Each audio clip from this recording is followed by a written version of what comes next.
Abatuuze okwogera bino babadde mu lukiiko lw'ebyokwerinda olubadde lukubirizibwa ssentebe w'eggombolola Ssegawa David nga bano bategeezezza nti obubbi bususe mu kitundu kyabwe era nga tebusosola bisolo birime wadde amaduuka wabula nga n'ebyokwerinda tebafaayo. Kitaabwe yabeeranga mukomazi wagendanga n'okomaga, bwe yabeeranga muvubi yagendanga n'ovuba, naye obuzibu nti abavubuka bannaffe n'abantu baffe egyo emirimu baagisuulawo.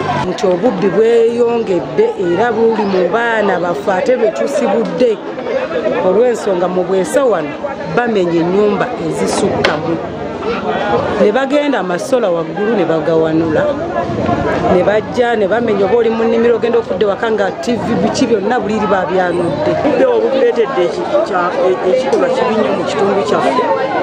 Kati n'embuzi tetukyasobola kuzirunda era oyo agirunda alina okusula nayo mu nnyumba.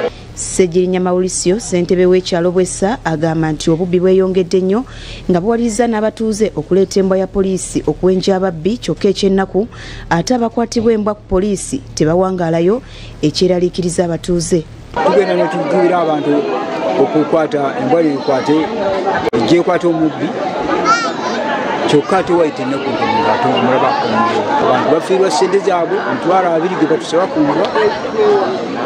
Kino tulabanga abantu batandise okubivaako naye balabika ng'abantu beekyayi bagenda okutanga kukozesa nankala. Akulira ebyokwerinda mu ggombolola y'e Lwabenge Ssegawa David era nga ssentebe w'eggombolola eno atabukidde abazadde okulema okugunjula abaana baabwe nga babayigiriza okukola kyokka ne badda mu kutaayaya ku mikolo n'okubayigiriza obutabanguko mu maka.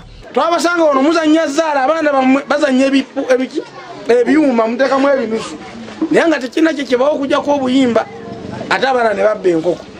Kati ate mu olwaliro muganye abaana bafuuse babbi kukyalo tekukyalundwa mbuzi alunda embuzi asula nayo mu nnyumba naye muli 10 ebigudde mu famire zino mufo kyobawumba musaakiriza naye nga n'abaana bammwe ababbi mubalina waka.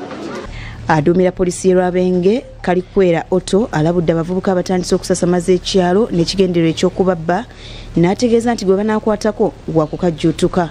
Waliwo wano n'ababbi bali wano bakanula amaaso n'ababbi bali wano bagenda kutandika kugenda ewa gundi nti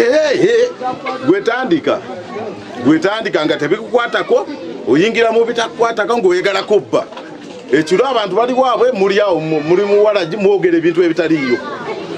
Farida Nakayiza ne Katopo BBS Terefina e Kalungu.